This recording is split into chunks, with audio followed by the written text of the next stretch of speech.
नमस्कार, जय हिंद दोस्तों। तो आज हम हाजिर हैं एक और न्यू नोटिफिकेशन के बारे में जानकारी लेके। जी हाँ दोस्तों, ये रिलेटेड है रेलवे से।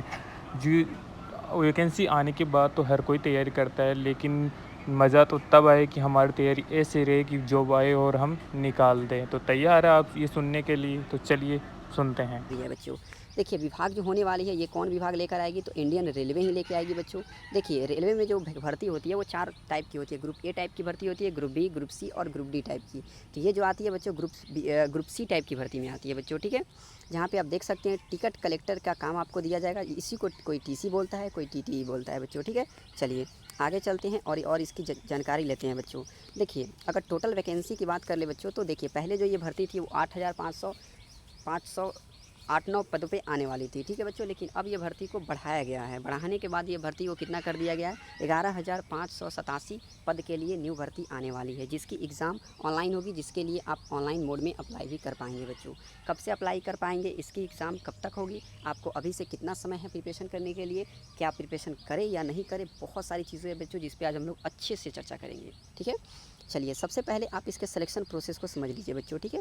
देखिए इसके जो सिलेक्शन प्रोसेस है वो काफ़ी बेहतरीन है बच्चों। आपसे सबसे पहले सीबीटी एग्ज़ाम लिया जाएगा ऑनलाइन, और जब सीबीटी एग्ज़ाम को आप क्वालिफाई कर जाओगे, मात्र एक सीबीटी एग्ज़ाम होगा, 2 सीबीटी एग्ज़ाम भी नहीं होगा, कोई फिजिकल भी नहीं होगा, कोई किसी प्रकार की कुछ भी सेकेंड आपको नहीं करनी है। मात्र एक एग्ज़ाम देनी है, उस एग्ज़ाम को क्वालिफाई करना है। फिर नॉर्मल आपकी मेडिकल टेस्ट होगी, मेडिकल टेस्ट को क्वालिफाई करनी है, और उसके बाद आपकी डॉक्यूमेंट वेरिफिकेशन दोनों एक ही दिन हो जाएगी, और फिर आप सेलेक्ट हो जाएंगे बच्चों। यही इसकी सिलेक्शन प्रोसेस है, ठीक है। चलिए अब हम लोग समझेंगे कि सबसे पहले कि ठीक है वो तो अच्छा है, एग्ज़ाम देंगे, मेडिकल देंगे, सब पास करेंगे, नौकरी लेंगे, लेकिन उसके लिए हमारा उम्र क्या, हम एलिजिबल हैं या नहीं है, पहले जान लेते हैं बच्चों। बिल्कुल जैसा आप बोले वैसा ही हम लोग बात करेंगे। तो जो मिनिमम एज रखा जाएगा वो आपको 18 साल रखा जाएगा बच्चों, और जो मैक्सिमम एज आपको देखने को मिलेगा वो 30 साल, ठीक है बच्चों। उसके अलावा भी अगर आप ओबीसी वाले बच्चे हैं, ठीक है, तो आपको एक्स्ट्रा में 3 साल की छूट दी जाएगी।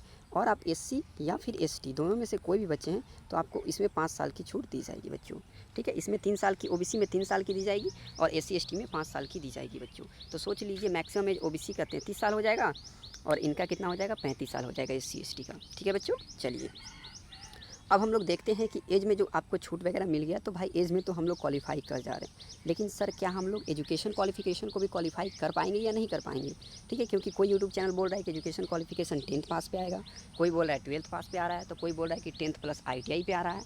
बहुत तमाम तरह की वीडियो यूट्यूब पे मिल जाएगी जो कि आपको काफ़ी ज़्यादा कन्फ्यूज़ कर रही है, ठीक है बच्चों।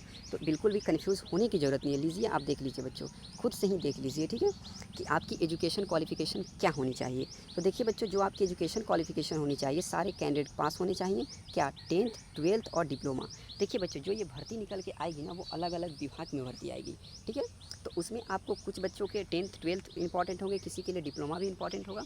और साथ ही साथ एक चीज़ और क्लियर कर देना चाहते हैं कि जो प्रीवियस वैकेंसी आई थी उसकी कोई भी वैल्यू नहीं है फिलहाल की जो वैकेंसी चल रही है, क्योंकि सारे सिलेक्शन प्रोसेस, चाहे वो रेलवे हो, एसएससी हो, यूपीएससी हो, या फिर कोई भी स्टेट लेवल की एग्ज़ाम है बच्चों, वो सारे प्रोसेस को चेंज कर दिया गया है। इसलिए अभी जो है एजुकेशन क्वालिफिकेशन के बारे में मतलब पता करना या फिर अनुमान लगाना दोनों ही गलत होगा। लेकिन देखिए मिनिमम आपके पास 10th plus 12th pass out आप हैं तो बहुत अच्छी बात है।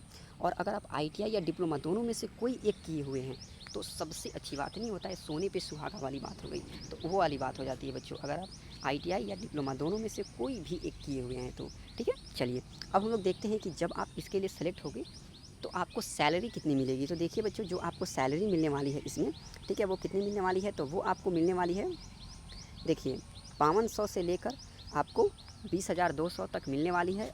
1900 ग्रेड पे ये सैलरी मिलेगी आपको पर मंथ। बाकी इसका अलग अलग जो अलाउंसेस होता है आपको वो भी मिलेगा बच्चों, ठीक है। देखिए एप्लीकेशन फ़ी की अगर बात कर लेते हैं बच्चों, आपके सामने है जो कि देख लीजिए। तो देखिए ओबीसी के लिए, यूआर के लिए और ईडब्ल्यूएस के लिए 500 एप्लीकेशन फ़ी लगेगी। इसके अलावा जब एग्ज़ाम में आप प्रेजेंट हो जाओगे तो 6 महीना से 8 महीना के बाद आपकी 400 रुपया मतलब 390 रुपया आपको SBI के थ्रू आपके बैंक अकाउंट में ट्रांसफ़र कर दिया जाएगा, रिफ़ंड। SC ST और फिजिकल हैंडीकेप को और फीमेल को और एक सर्विसमैन को 250 रुपया लगेगा। और आप एग्ज़ाम में अगर प्रेजेंट हो जाते हो तो इन वाले कैटेगरी को, SC ST को, फिजिकल हैंडीकेप, एक्स सर्विसमैन और साथ ही साथ कौन से बच्चे, कौन से फीमेल, इनका जो पैसा पूरा का पूरा 250 रिफंड हो जाएगा। तो कितनी अच्छी बात है, ठीक है बच्चों। चलिए अब जो है आपने जैसे कि सिलेक्शन प्रोसेस में देखा था कि आपकी एक एग्ज़ाम थी जिसको क्वालिफाई करना था। कौन सा एग्ज़ाम थी? सीबीटी एग्ज़ाम थी। जिस तरह से अभी तक आप वीडियो में धैर्य से बैठे हैं, उसी तरह से धैर्य से आपको ही पता चला होगा कि हम लोग कितनी बेहतरीन तरीके से आपको सारी चीज़ों को 1 बाय 1 अभी तक क्लियर नहीं किए हैं, बल्कि अच्छे तरीके से क्लियर किए हैं और बिल्कुल ऑफिशियल डाटा के बेस पे क्लियर किए हैं, ठीक है। चलिए तो ये चीज़ को भी आप क्लियर कर लीजिए कि आपके लिए क्या इंपॉर्टेंट है बच्चों, ठीक है। चलिए देखिए बच्चों, आप खुद से भी पढ़ के समझ सकते हैं, ठीक है। वैसे हम लोग एक एक करके आपको समझा देते हैं। उसके बाद हम लोग इसका एग्ज़ाम डेट और एप्लीकेशन डेट, मतलब जो अप्लाई जो करेंगे फॉर्म जिसके लिए, उसकी एक अप्लाई डेट होती है, तो उसकी अप्लाई डेट क्या रहेगी। और साथ ही साथ आपको ये भी दिखाएंगे कि ये वैकेंसी के बारे में वीडियो बनाने का कारण क्या था, क्या अपडेट है यहाँ की, ठीक है। तो देखिए बच्चों, सबसे पहले एग्ज़ाम के टाइप्स को आप समझेंगे। देखिए सीबीटी एग्ज़ाम होगा, इधर सब्जेक्ट है, इधर नंबर ऑफ़ क्वेश्चंस है, इधर नंबर है और इधर आपको समय दिया हुआ है। देखिए जनरल अवेयरनेस के आपके 40 प्रश्न होंगे। एक प्रश्न 1 नंबर के, मतलब 40 नंबर के होंगे। अर्थमैटिक्स के आपके 40 प्रश्न होंगे, ये भी 40 नंबर के होंगे, ठीक है बच्चों। चलिए और देख लेते हैं इसके सिलेबस को हम लोग थोड़ा सा अच्छे से। देखिए यहाँ पे टेक्निकल एबिलिटी की आपके टोटल 40 प्रश्न होंगे, 40 नंबर के होंगे। रीजनिंग की आपके 40 प्रश्न होगी, 40 नंबर की।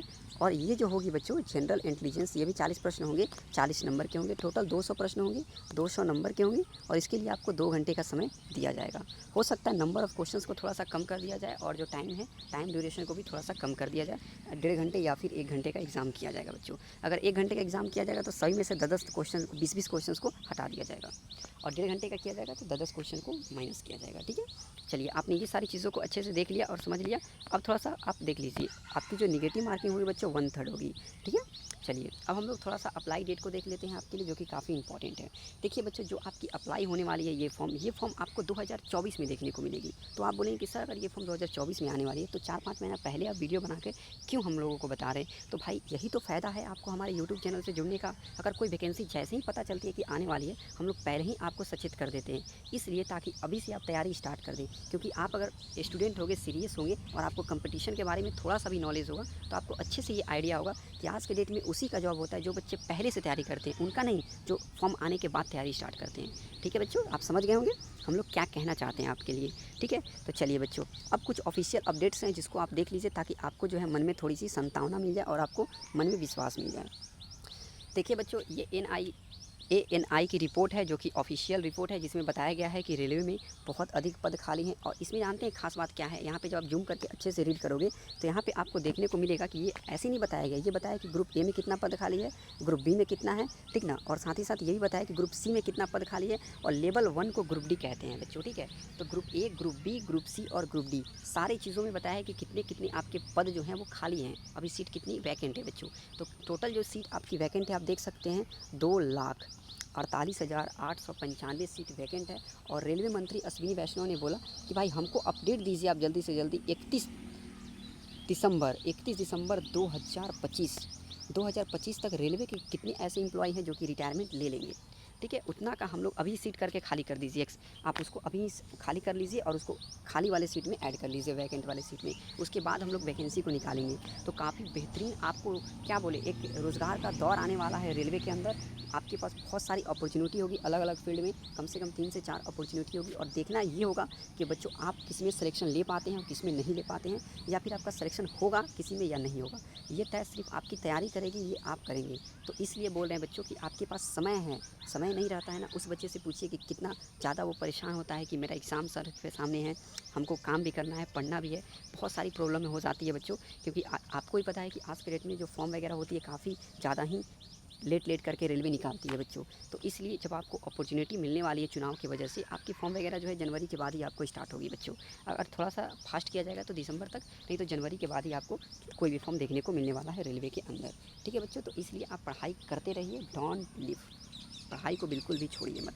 यही वो ऐसा चीज़ है जो आपकी लाइफ को चेंज कर सकता है। आपको कोई चेंज कर सकता है आपकी जीवन शैली को, तो सिर्फ नौकरी, और नौकरी के लिए सिर्फ पढ़ना है बच्चों, सिर्फ पढ़ना है। बाकी आप चैनल से जुड़े रहेंगे तो आपको सारी ऑफिशियल अपडेट्स मिलती रहेगी बच्चों।